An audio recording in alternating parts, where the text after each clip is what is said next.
Formula One doesn't stop and continues on its way toward the end of this triple header in Barcelona, where we're going to have a new technical directive, and we'll be analyzing everything behind it, as well as information about Ferrari, since there are questions about Frederic Vasseur, which we'll be detailing. There were inquiries made to Christian Horner, and we're also going to talk about Lewis Hamilton and his engineer, since they were quite the topic of conversation over the weekend in Monaco, and this ended up hurting the British driver. Before we get started, I invite you to subscribe to the channel, leave me a like, and turn on the notification bell so you don't miss anything. And now let's get started with what happened in Monaco with Lewis Hamilton, with Riccardo Tammy, with his engineer. As we know, the Monaco Grand Prix was Ferrari's big opportunity in 2025, with Charles Leclerc having qualified second and Lewis Hamilton finishing in fourth place on Saturday. But a penalty for blocking Max Verstappen in Q1 ended up costing him 3 grid positions because of that move that happened at Massenet in turn 3, where Hamilton was rightly penalized for what happened. The incident was called in by the stewards, reviewed, but as soon as it happened, Hamilton immediately complained to his engineer because during the Q1, the engineer gave Lewis Hamilton the wrong information. When Lewis Hamilton, or rather when Verstappen comes across Lewis Hamilton going slow in that corner, which both well, the Dutch driver got really angry, and with good reason. Hamilton directly reproached his engineer, saying that he had told him Verstappen was not on a fast lap, and that's exactly what Riccardo Tammy told him over the radio. Verstappen is behind, but he's on a slow lap, when in reality Verstappen was not on a slow lap. This ended up causing a 3-place grid penalty, and it also cost Ferrari, since Ferrari didn't have the chance to fight with both of their drivers against the 2 McLarens, which could have been an opportunity to take a bit more risk than the Woking team, since both of their drivers were in the title fight. Later on, when the Ferrari team principal was asked about this, he tried to dismiss any idea of friction between the two and said, when the driver asks something between turns 1 and 3, we have to wait until he gets to the tunnel to respond, to avoid talking to him during the corners. That's what Vasseur said, when in reality Hamilton was on a slow lap and, on top of that, the engineer did talk to him. The problem was that he gave him the wrong information. He said that Verstappen was on a slow lap, but that wasn't the case. Well, those kinds of things, right? Vasseur always ends up trying to dodge all these issues, you know? We've already seen it with what happened at the Emilia-Romagna Grand Prix after qualifying, when he ended up blowing up at the press. Honestly, the situation isn't great for the Ferrari team principal. We'll be talking a bit more about this later on when we discuss the Horner situation. But we know that this ended up affecting Hamilton's race because he dropped from 4th to 7th on the starting grid, and even though he managed to climb back up to 5th place, what really caught people's attention was what happened after he crossed the checkered flag, when Riccardo Tammy told him over the radio, "It's P5, cool-down lap." Actually, on the cool-down lap, he just tells him, "It's P5, that's all."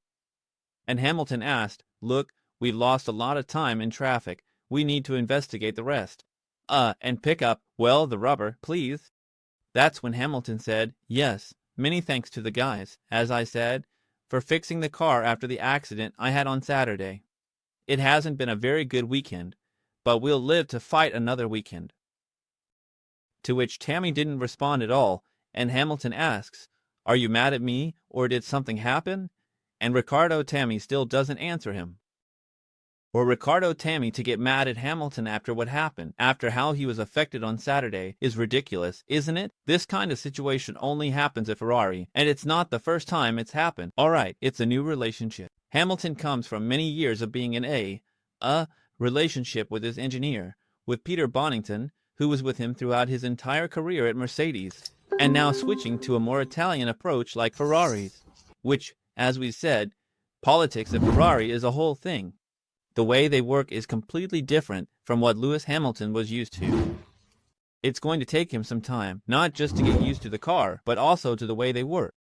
And even though Leclerc was once again better than Hamilton, I think the Brit did a good job by placing 4th on Saturday, before the penalty. He looked quite a bit better, maybe for a lap during free practice 1, 2, and 3, closer to Charles Leclerc, and I think that's something positive he should take away looking ahead to what's coming in Barcelona, where we'll see what Ferrari can do.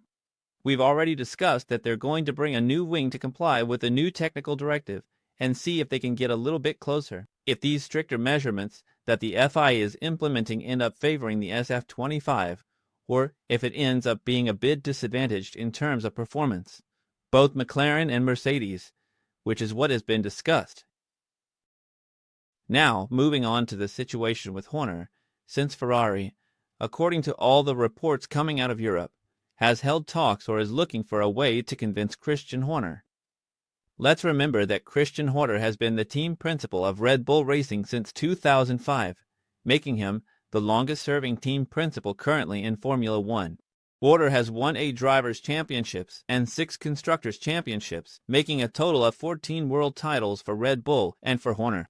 Only Mercedes boss Toto Wolff has managed to surpass this, with 15 championships, 8 drivers, and 7 constructors' titles. And we know that great success brings great interest. Both team principals have received offers from different teams in the past, and now it's being reported, according to the German newspaper Bild, that Ferrari is interested in Christian Horner, and that the management and Maranello reached out to Horner a couple of weeks ago. Considering the crisis-ridden environment the Maranello team is currently in, this wouldn't be a surprise. And even though what we just went over, that second place by Charles Leclerc at the Monaco GP gave some hope, I think it was a bit more of an illusion, don't you think? Ferrari's performance throughout this season has been inconsistent with their championship ambitions, ending up as they did last season and, at times, even finding themselves behind Williams. Honestly, it's a situation that's completely different from what they expected, and the future of Ferrari's team principal, Frédéric Vasseur, has been a topic of debate because of the team's inconsistent performance this season. And reports say that the team is looking for some alternatives, especially for the long term. Although the team's new star, Hamilton, with his performance at the Italian GP and that comeback, seems to have brought a bit of calm, especially at home, taking advantage of everything that happened. This is what's being reported, right? That Horner is, well, the one they tried to sound out and contact to see if he was available, because on the other hand, what's being reported, that Horner has no intention at this time of leaving Red Bull. The British team principal insists that he would never consider working for another team, which is what the press has already reported, but we know that in Formula One, never doesn't really exist. Let's also remember that a couple of years ago, Horner already turned down an offer from Ferrari when they approached him. His current contract with Red Bull runs until the end of 2026. Now, why do I think this isn't feasible? Why don't I see Horner first leaving Red Bull and then going to Ferrari? Because you have to keep in mind that he is the driving force behind the entire Red Bull powertrains project. So it wouldn't make sense for Horner to leave Red Bull right now, just before 2026, when that huge investment Red Bull has made is about to take effect. Plus, with the power Horner has gained at Red Bull after Newey's departure, Marco's situation, and what happened a couple of years ago with Mateschitz. Well, all of this has made him the undisputed leader within Red Bull, and he has more power than ever. But what does all this lead to? Well, to what we were saying. If Ferrari has approached Horner, it's because they're not happy with what Vasseur is doing, especially after this 2025, and they might be looking for a replacement for the Ferrari team principal. I've already analyzed this and said it before. In my opinion, he's not up to the task. Frédéric Vasseur managing the Maranello team, and what's happening this 2025 season, with all the expectations there were, after finishing just 14 points behind in the championship last season, and seeing where they are now, well, it puts more pressure than ever on the team principal at Maranello. And as we said, in Italy they're looking to point fingers at those responsible. I'll wrap up this analysis for now. Let me know what you think in the comments. Subscribe to the channel, leave a like, and I'll see you in the next video from Motorsport Planet. Goodbye.